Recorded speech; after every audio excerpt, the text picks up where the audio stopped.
Hello, good afternoon. Welcome. My name is Nick Howes from LMI UK. Welcome to this lunchtime LinkedIn Live practical leadership session. This is the third one of these that we've done. We're really excited about doing them. We've had some great conversations, and today is no exception. I'm particularly excited to welcome Sophie Cass from Clive Owen LLP, currently going through an LMI Effective Personal Leadership program. And having shared some great insights and learning from that with some of us recently, we thought it would be great to share that wider. So, Sophie, thank you so much for joining us this afternoon. No, hi, Nick. Thank you very much for asking me to be part of this. It's something a bit different, but something quite exciting. Yes, something fun to do on a Friday lunchtime. Great. Tell us. I've given a tiny bit of intro. Tell us a bit more about yourself. Kind of introduce kind of what you do and how we've ended up kind of. So as Nick said, I'm the marketing manager at Clive Owen LLP. We're chartered accountants and business advisors based in the North East. So we've got 4 offices across the North East of England, Darlington, Durham, York, and most recently Middlesbrough. So we've got a nice, strong kind of client base in the North East. My role is marketing manager, so I look after the day-to-day running of the marketing department. We have a range of portfolio of events that I manage, and also the networking and business development side of things, liaising directly with the teams. So I work across all 4 offices with 13 partners and across kind of all of our services, whether that's audit and accounts, grants, our tax team, or our corporate finance team. So it's a really, really kind of varied role, really exciting role. And I also manage our marketing assistant as well. Yeah. Apart from that, what do you do? Plenty going on there. Plenty going on, yeah. Yes. Yeah. Great. So tell us a little bit about the leadership development journey that you've been on of late, and particularly some of the things that have been really helpful from a kind of helping you manage all of those different things that you're doing, the various aspects of the business that you're involved with, and yeah, a little bit about perhaps the sort of impact outside of just your work. Yeah, so I started the leadership program about 6 months ago. I completed my Chartered Institute of Marketing Level 7 about a year ago. So once kind of I'd finished that, I was looking for something else to do, and I'm kind of really fortunate that I work for a business that that invests in developing people. They're really keen to develop people. So as part of my management training, I started on the program and then was actually promoted to manager in April this year. So already it's kind of really helped with that transition in roles. But yeah, I think some of the key takeaways, one of the main things for me, and one thing that I've kind of done a bit of already, but I'm really looking forward to taking forward to the next part of the leadership program, is goal setting. And I think we learn about SMART goals throughout our careers, throughout our education, and everyone knows what a SMART goal is. But this kind of roll your eyes and go, not SMART goals again. SMART goal, you've got to make it this specific, measurable. But this kind of takes it one step further with the talking about tangible and intangible goals, and kind of understanding that it's okay to have goals and dreams can be the same thing. So your goals that you're reaching for may be kind of intangible, but then you can have the different steps on the way to measuring that and on the way to achieving those goals. And also that you can keep going back to your goals. I think sometimes when you set off on a project, you set out your goals and objectives in the beginning, and then you measure them maybe halfway through, or you measure them at the end. And that's kind of, it's the parameters for understanding whether you've achieved or you've been successful in that project. But I think what I'd kind of taken away from this particular module was you can revisit your goals and your dream list all the time, and it's really important to keep adding to them and keep going back to them, keep reflecting on them, because it really helps you understand where you're at, not only with projects and in work, but also kind of throughout your life. Yeah, interesting. So the whole way that you've approached goals and goal setting has changed. Yeah, definitely, and it's really helped with prioritization of tasks, and I think a couple of other bits alongside that. I actually did the Foundations of Success course in November maybe last year with you, Nick. And again, some key takeaways from that in relation to goal setting were the A and B lists. And just those kind of small tools that really change day to day how productive you can be and how you can prioritize your time. So I sit down every day, 10 minutes out of my day every day, and do my A and B list. And I do the same for the week, and I do the same for the month. And I kind of keep going back to that, and it helps me know where I'm at. It helps the team know where we're at. And it means that if something else new comes in, I can look at the list, see what we've got on, and manage expectations in how quickly we can achieve that task. Yeah, interesting. And yes, so the title of this session, we call it Practical Leadership. And yeah, if we were kind of subtitle it, ridiculously simple practical leadership. And I think your A that's it and as B well. list, It is. your A and B list is a good example. It's so kind of fundamentally simple, but it's something that kind of flicked a little bit of a switch in my brain and was like, okay, I've got a list that I write out every day, but it's just a list of things. And sometimes I think we look at it and think, oh, where am I going to start? And by the time you've kind of got through a few tasks and there's no prioritization, you kind of get to the end of the day and you think, well, I haven't really done anything because I've still got this massive list. And then the next day it rolls over. Whereas splitting it down, so simply splitting it down, really just, it helps you feel like you've achieved that day as well. It gives you the kind of motivation and the productivity to make sure that you're meeting all the goals and the deadlines that you need to be. Sure. Yeah.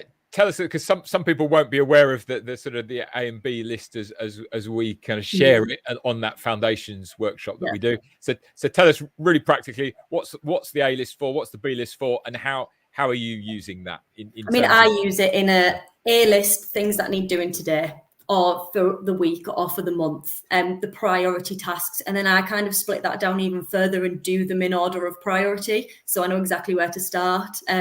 And then the B list, I put everything on that is maybe needs achieving that week, if it's the day. And if I've got through everything on the A list, then it kind of bumps up to from the B list to the A list. That's the way I use it. Sure. Yeah, it's good. It's good. Yeah, I do that myself as well. And it doesn't matter how experienced you get, just being able to take the million things we could all do every day, if and try and do, and that kind of chaotic from this to this to this. And just bring it into a manageable, easier to digest. I know what I'm doing. I know what I'm doing next kind of thing is, super valuable. Yeah, great. Anything, I know there was some other things kind of particularly around, sort of personal attitude and positivity and that sort of stuff that was helpful as well. The whole kind of the positive mindset and positive kind of expectancy. And I know again that we go into more detail the later part of this course, but for me, the kind of positive side of things has really been quite impactful. I think just approaching things with a different mental attitude, a positive mental attitude. And on Neale's recommendation, I actually started reading the manifestation book alongside this. I think I'd been in moaning about something one day and he was like, right, well, we'll stop that. What are you going to do differently? Or like, why do you feel that way about something? And go away and read this book and see what you think of it. And to be honest, at first I thought it was kind of going to be a bit of kind of like airy fairy, like, oh, you can't just wish for something and it happens. That was kind of my previous experience of this kind of positive mindset and manifestation. But having gone further into it, I think you realize it's just a complete change of attitude, complete change of how kind of you approach things, your mindset towards things, how you think about things. And that's kind of been a really kind of fundamental change that I've made. It's been in my mental attitude. So I heard this word on a podcast once, and this is kind of what I used to do. I used to catastrophize. So when I approached a task or a situation, I'd think like, right, what's the worst thing that could happen from this situation? Like, what's the worst thing? And then working backwards from that, if anything else happened that wasn't that, then I was like, okay, well, this situation's been all right.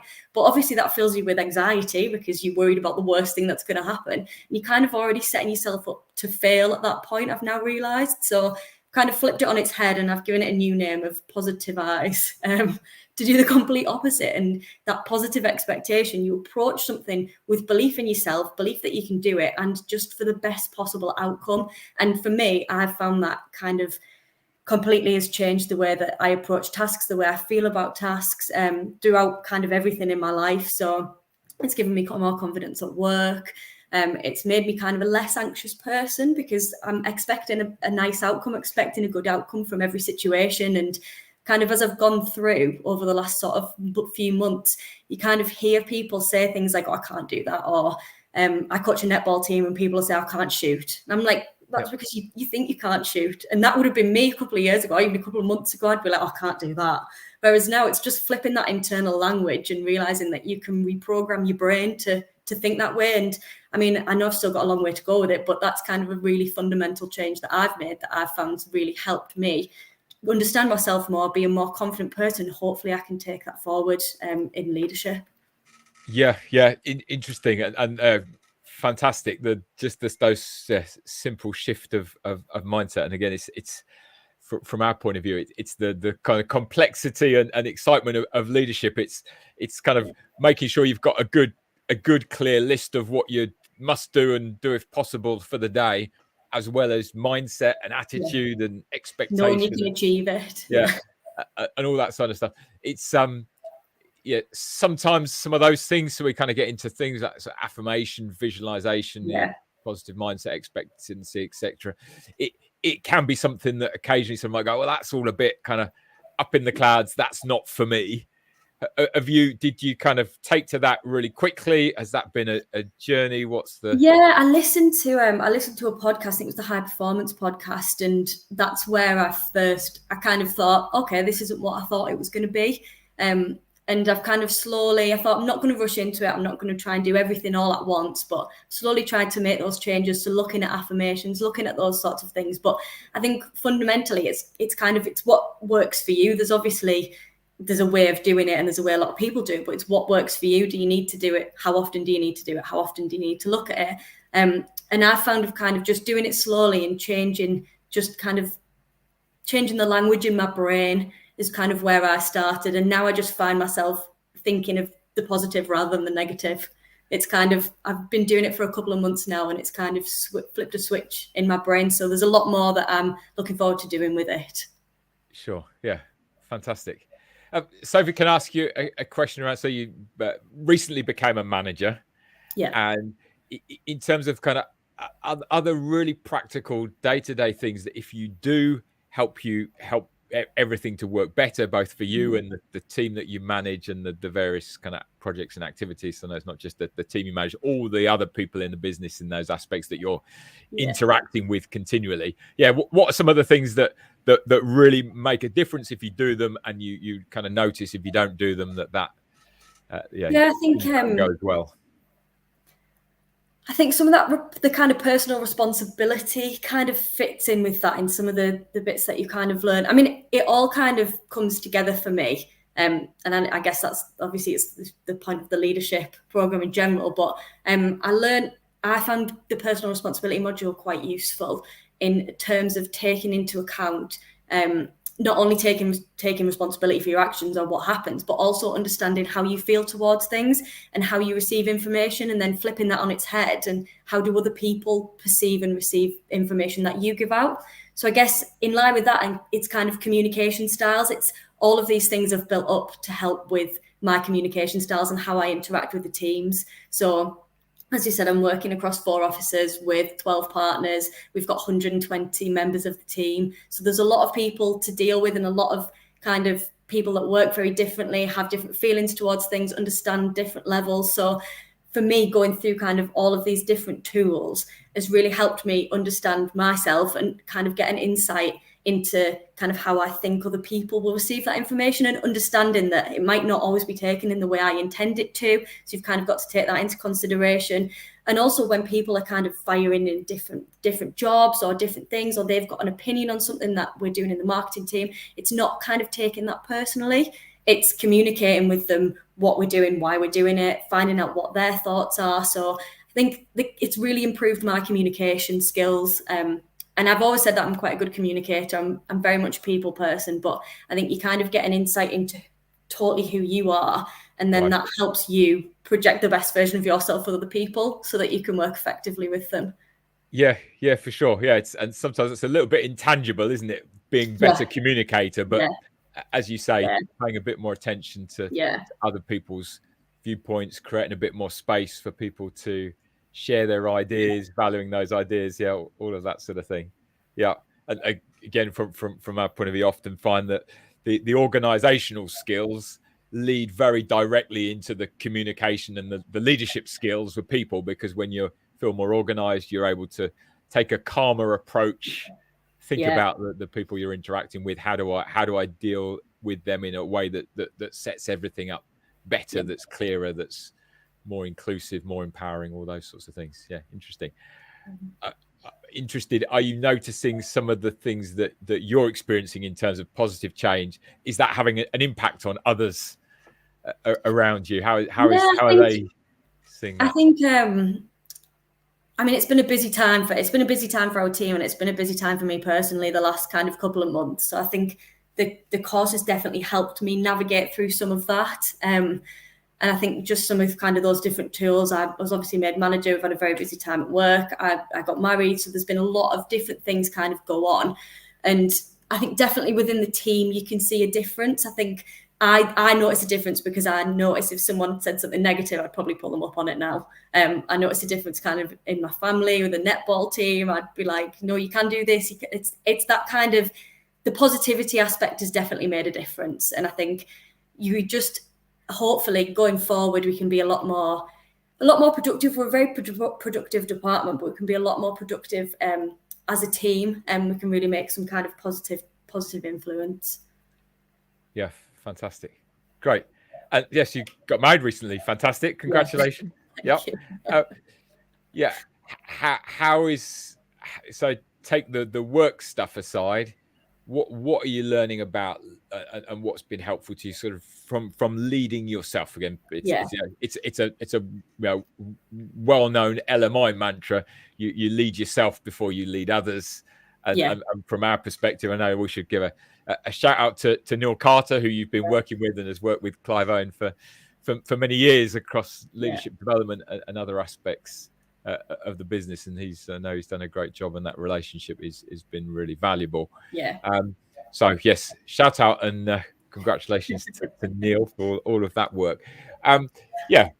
Outside of work, for us, it really matters that it kind of impacts the person. If you develop a person, that has an impact on all aspects of their life, not just their work, and that's crucial for us.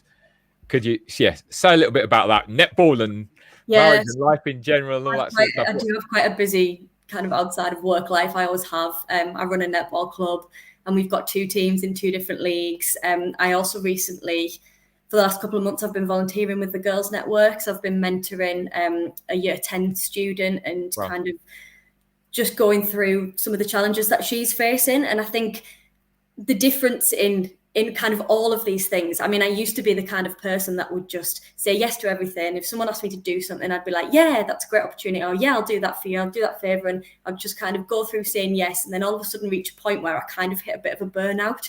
And I'd probably have like kind of a little mini meltdown and then be like, all right, okay, I'm over it now. Let's kind of go back and do it again.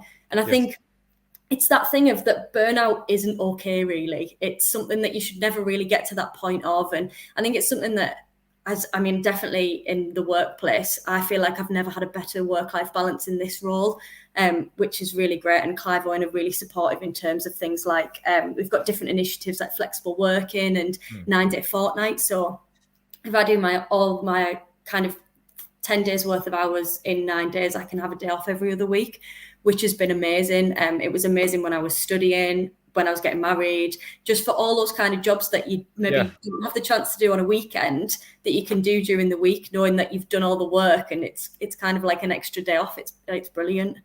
Yeah, fantastic. That's been amazing. That's been really helpful. But I think that prioritization and going back to the goal setting, setting the different goals for the different parts of my life. So what do I want to achieve in my personal time? What do I want to achieve with netball? Kind of what things are important to me, and really defining my values and my personal goals as well as my business goals has really helped me kind of have that overview. And again, the same way that when jobs come in at work, if an opportunity comes into me or something comes to me in my personal life, it's thinking, do I want to do that? Like, what benefits it going to bring? Like, will I enjoy it? Is it something that's leading me ultimately towards my goal, whether that's spending more time with my family or spending more time with my husband, that sort of thing. Does it add to that kind of value and that goal that I've set for myself? So it's helped me say no a little bit more, which is something that in the past I never wanted to be known for. I always wanted to be like the most committed person and the one that always said yes and would help out. So it's helped me take a little bit of a step back and start to say no to things without feeling too guilty, because there's a valid reason for it. And it's just helping me kind of overall enjoy the things that I do, have a happier time, completely avoiding burnout, because it's a place that people don't like to get to, and it's horrible and it's an awful feeling. So if you can kind of have those goals in the different aspects of your life, then it really helps avoid that. Sure. Yeah, well, it's fantastic here, even with so much going on, that you're feeling a good sense of work-life balance and supported and enabled to do that. And the statistics around burnout and all of its associated negative impacts are really not great. I think as well, sometimes it used to be a thing that people were maybe judged on a little bit, like how long were you staying at work, and how long were you doing this, and how long were you, like, what were you involved in? But I mean, I certainly don't feel that way at Clive Owen, which is great. And I think there's a lot more I think there's been a bit of a turning point with it, in saying to people, no, like, you shouldn't be getting to this point. Like, it's not a thing that people should be raving about anymore. Sure. Yeah. And again, fantastic that the business that you're in, Clive Owen, is so focused on that and investing in people, in leadership development, but recognizing that that's a holistic thing. And yes, there's a book I read a while ago about the All Blacks, and it's called Legacy, and they had a sort of mantra in the All Blacks rugby team, when the world champion rugby team, it was better people make better All Blacks. And so they had a focus on people developing, not just getting better at rugby and all that sort of stuff. And I think that's kind of we did our values project last year as a firm. So we got everybody involved. I think we had about 90% attendance at the workshops from across the firm as well. And that was, for me, that was a really interesting insight into how people thought about the firm. And that's kind of been a really interesting journey to go on over the last year, and still continuing, and really kind of defining those words and defining how people feel towards the firm, how they think clients see us, and that sort of thing. So I know that we've got a lot kind of further to go with that as well. So that's kind of really exciting. I think now I'm in a better position to understand and to kind of go on with that journey, and with our marketing director, and Neale was involved, and all the partners were involved. So it was kind of a really nice journey. So I think it's kind of bringing the firm together a lot more, which is one vision, which is nice. Sure. Yeah. Interesting. Again, values. Everybody watching, listening live or catch up, and there's a few comments on people watching live, so thanks for those. If you're watching on a catch up, I'm sure you're familiar with the idea that values are important. Businesses should define some values. Individuals should kind of set some values about how we operate, what's important about the way that we do what we do.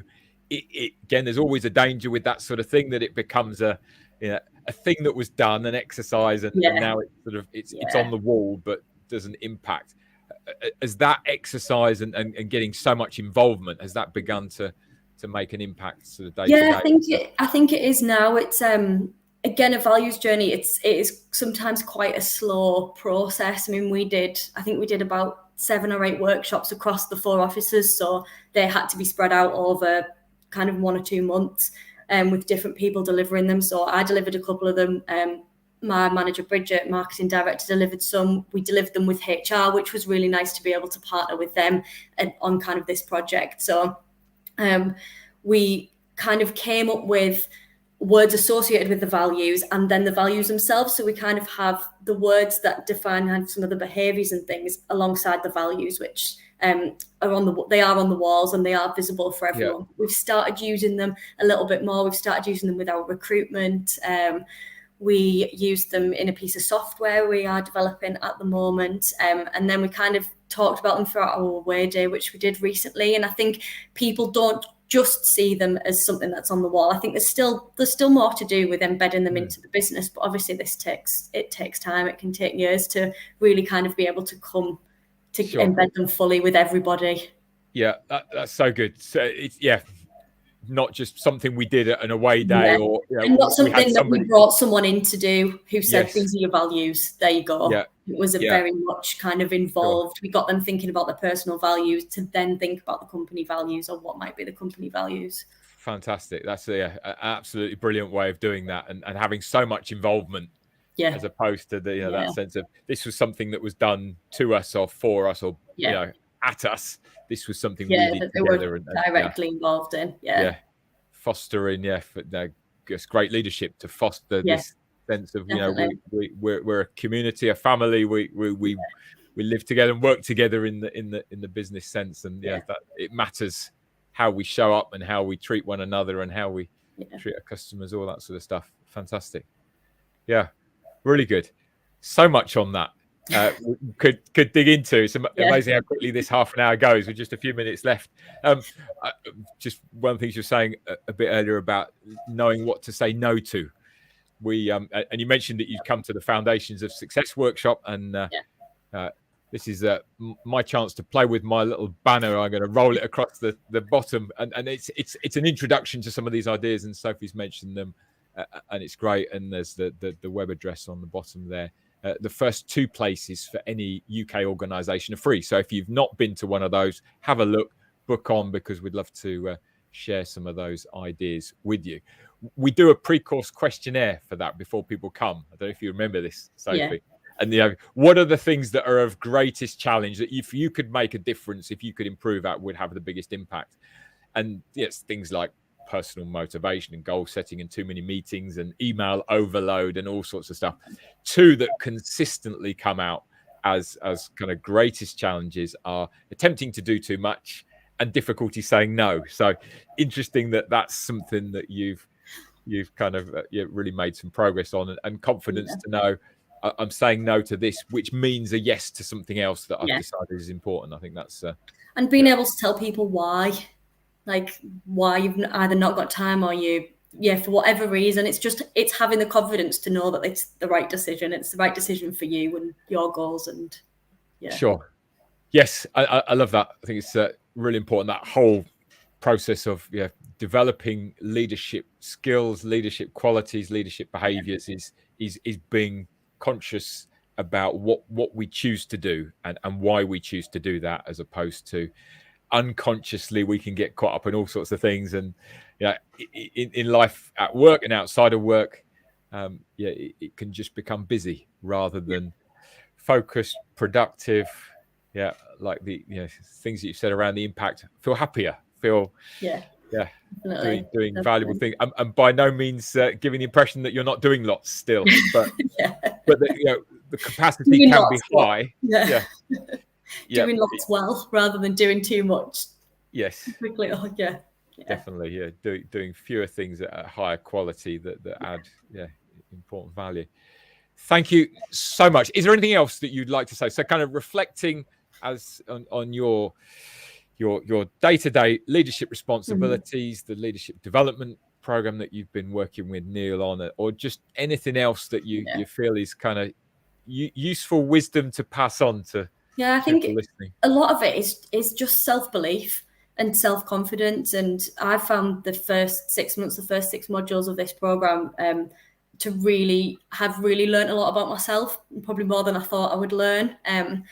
And I've got a lot more self-confidence. I've always projected myself as a confident and positive person, but I think internally the language that I was using and the way I was feeling inside maybe wasn't quite reflecting how I was kind of projecting myself externally. So I think it's just believing in yourself, making sure that you know yourself, you know how you feel towards things, you know what your goals and you know what your values are. And it's just changing that internal language for me has been kind of the biggest thing. I mean, if you'd have asked me a year or so ago to do something like this, I'd have probably kind of shied away from it and been like, oh, it's not something that I should be doing. Like, no, or even I got up and spoke at our team away day, it would always be something that I would lose sleep over, or I would be like, no, if you don't need me to, like, it's fine. But one thing I kind of committed to do was to take opportunities and to be like, if someone thinks I can do it, then why can't I do it? I'll make sure I can do it, and have that kind of self-belief. I don't know if you've watched Ted Lasso at all. That's kind of the TV program. I've heard of it. I haven't watched it myself, but I've heard lots about it. That's some kind of like, I mean, the themes that run through that fundamentally are leadership, but there's kind of some great things. And he has a big sign on his wall that just says believe, and he constantly refers to it. And it's kind of just those very kind of basic principles of just believe in yourself. Just, you can do it. It's that positive mindset. And that's, for me, has been the biggest takeaway and the biggest thing that I am excited to continue with. Yeah, fantastic. That's great. Great summary at the end there. And so just to kind of be clear, the program that Sophie's talking about that she's been on is she's working with Neale Carter, who's part of the LMI team and works a lot up in the Northeast. It's called Effective Personal Leadership, which is part of our Total Leader process that includes personal productivity and motivational leadership and strategic leadership, but fundamentally leadership of self and development of our own leadership qualities, as opposed to specifically just the kind of the day-to-day leadership stuff, is huge. And so and I'm excited to take it forward to kind of developing my leadership skills for the next half of it as well. So brilliant. Well, we'll have you back to share the second half, maybe. It's great. So thank you, Sophie, for giving some precious time up to share a bit of your experiences.